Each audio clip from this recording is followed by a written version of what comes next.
Hello बच्चों, let's read the question. In the option given below, let E denote the rest mass energy of nucleus and N neutron.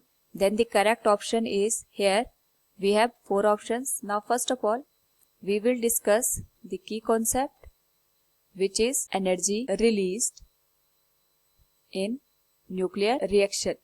तो जब भी nuclear reaction की बात होती है, वहां पे दो एटम या तो कंबाइन होते हैं या तो ब्रेक होकर नए एटम का फॉर्मेशन करते हैं और यहीं पे जो एनर्जी होती है वो रिलीज होती है।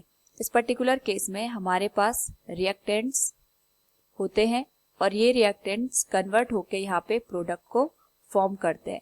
तो यहाँ पे सपोज हमारे पास जो रिएक्टेंट्स है दैट इज ए, तो डिफरेंट यहाँ पे अल्फा बीटा गामा जो रेज होती है उनका एमिशन होता है और आफ्टर दैट ये जो हमारे पास एटम होता है या न्यूक्लियस होता है that get converted into different nucleus of atom. Now अगर हम बात करें यहाँ पे इस पर्टिकुलर केस में, तो यहाँ पे जब भी हम एनर्जी की बात करेंगे तो एनर्जी यहाँ पे हमें मिलती है by the mass defect which will be given as del m into c square। तो रिएक्टेंट्स और प्रोडक्ट के बीच जितने भी मास का डिफरेंस होता है उसको हम यहाँ पे एनर्जी में कन्वर्ट कर लेते हैं। तो हमेशा यहाँ पे जो रिएक्टेंट्स होते हैं उनकी जो एनर्जी होती है that is greater than remaining energy of जो प्रोडक्ट होते हैं।